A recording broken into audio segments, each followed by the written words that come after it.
Un saludo a todas las hermanas, hermanos de la Iglesia La Vid Verdadera de Matamoros, Tamaulipas. Y también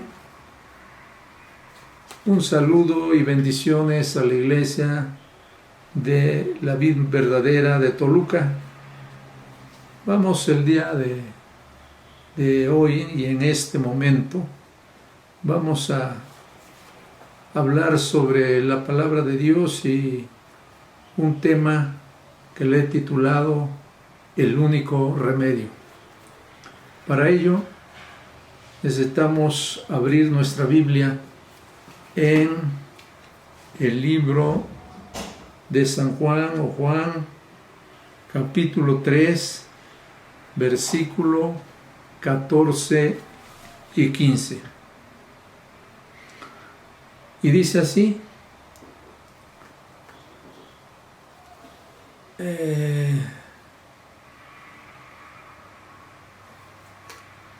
y como Moisés levantó la serpiente en el desierto, así es necesario que el Hijo del Hombre sea levantado, para que todo aquel que en él creyere no se pierda, sino tenga vida eterna. Gloria a Dios. Jesucristo explica, expresa, dice, el gran objetivo, el gran propósito que tuvo su venida a este mundo y la dicha inmensa de cuantos creen en Él. Si tú quieres tener una dicha inmensa, necesitas creer en nuestro Señor Jesucristo. Aquí tenemos, mediante una ilustración tomada de la historia del pueblo de Israel, y por ello, pues era muy bien conocida de los judíos. En esta historia expone en qué consiste la verdadera perdición, tanto como la verdadera salvación y la fe mediante la cual se nos aplica la obra de la salvación llevada a cabo en la cruz del Calvario. Y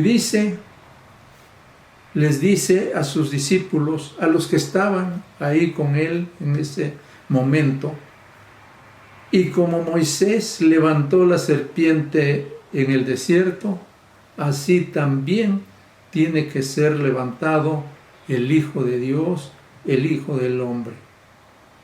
Y esta historia está en Números, en el libro de Números,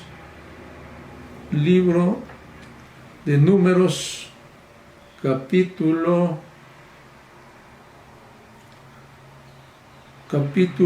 21,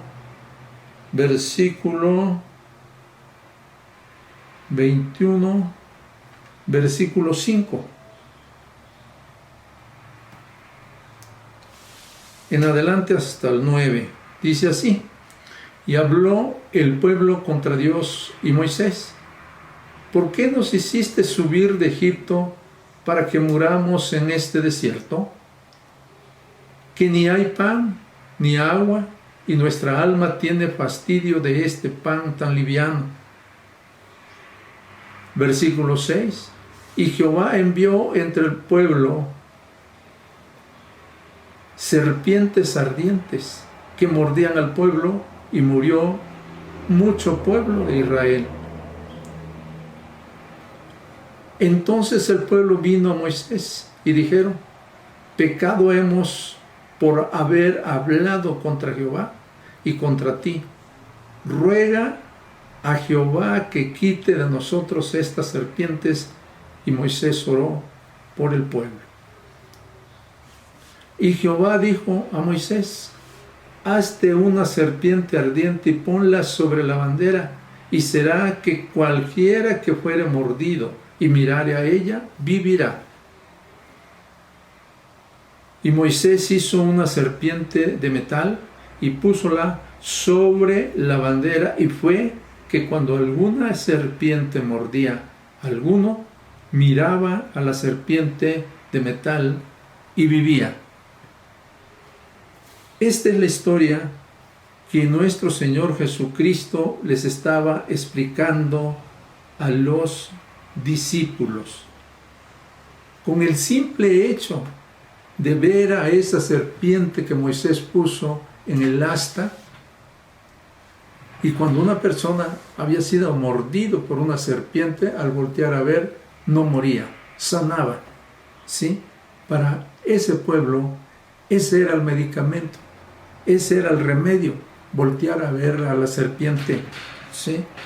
Y esa es una similitud con la crucifixión de nuestro Señor Jesucristo, ¿sí? Se los explica también en ese momento a sus discípulos. Y en el capítulo de Juan,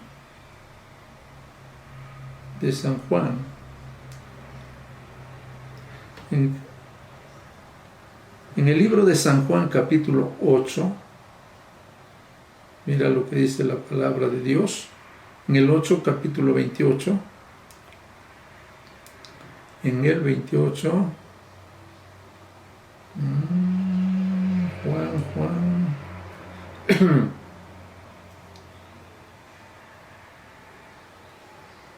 libro de Juan capítulo 8, versículo 28,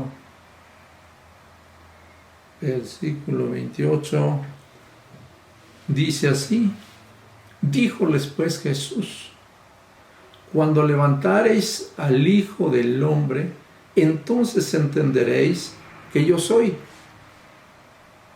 y que nada hago de mí mismo, mas como el Padre me enseñó, esto hablo. Porque el que me envió conmigo está, no me ha dejado solo el Padre, porque yo lo que a él agrada hago siempre. Hablando él estas cosas, muchos creyeron en él. Y se los vuelve a decir en Juan capítulo 12,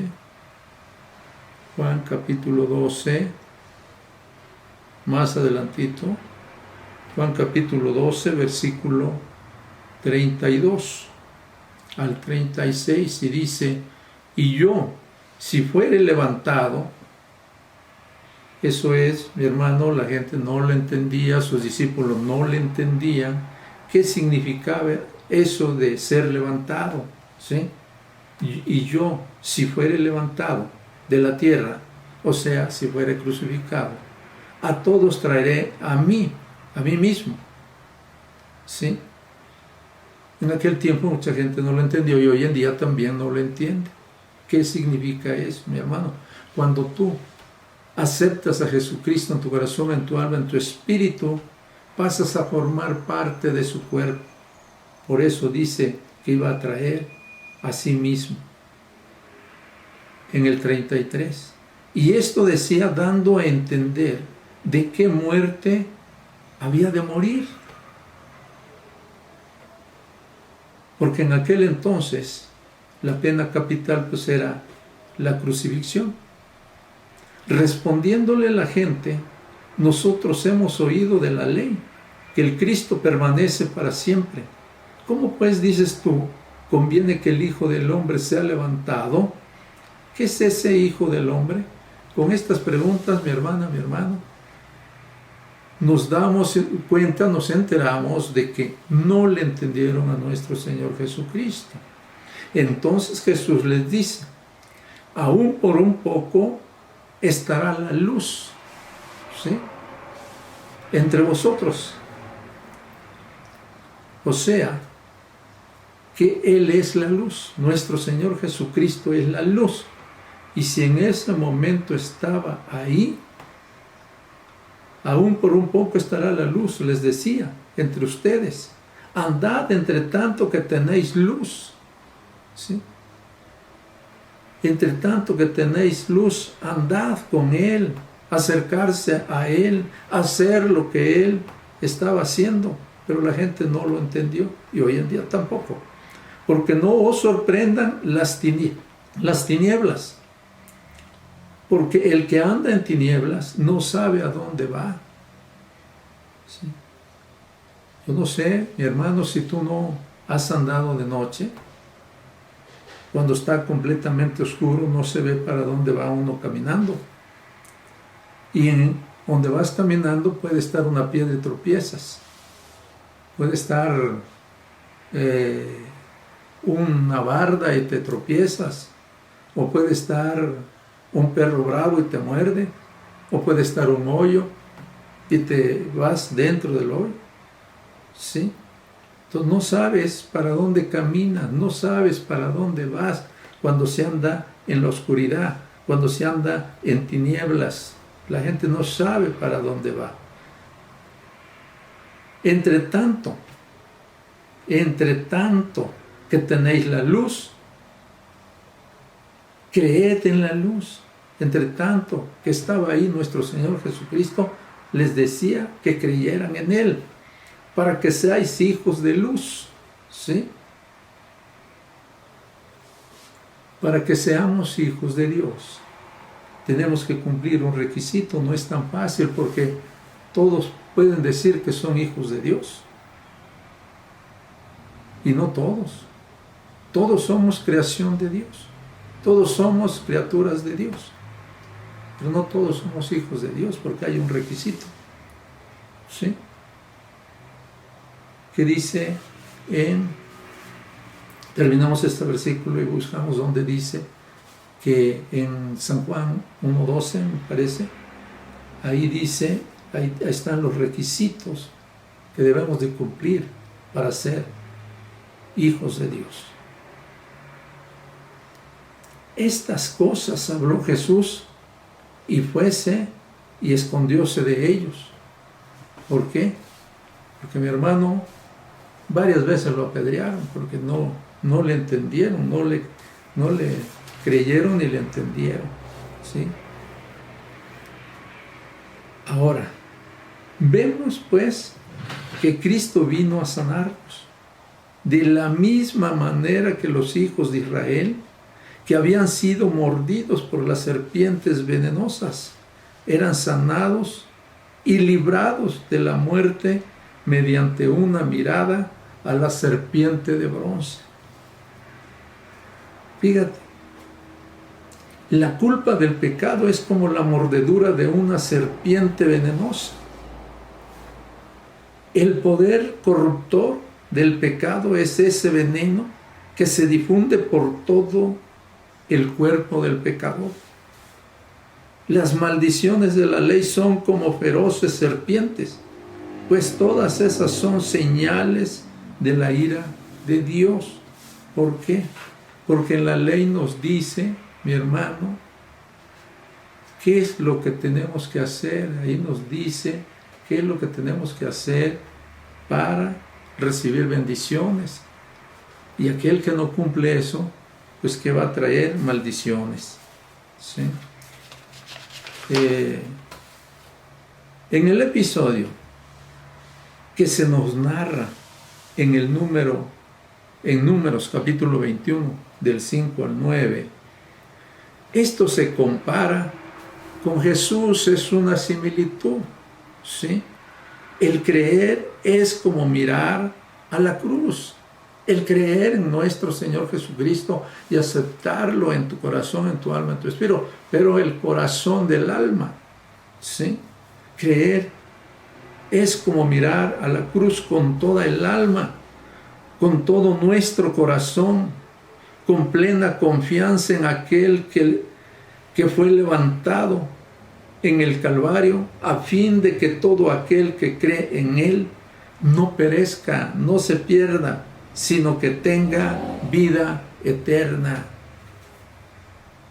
Porque en Hechos capítulo 12 dice lo siguiente, mi hermano, capítulo 12, capítulo 4, capítulo 4, versículo 12, que dice así: en ningún otro hay salvación, porque no hay otro nombre debajo del cielo dado a los hombres en que podamos ser salvos. Solamente nuestro Señor Jesucristo es el único nombre en el que debemos de creer y aceptarlo en nuestros corazones, en el corazón del alma, para que podamos ser salvos. No hay otro nombre, mi hermana, mi hermano. Por lo tanto, es la invitación a todos ustedes que constantemente estemos pidiéndole al Señor que more en nuestros corazones para cumplir con todo lo que dice su bendita palabra. Amén. Que Dios me los bendiga y hasta luego.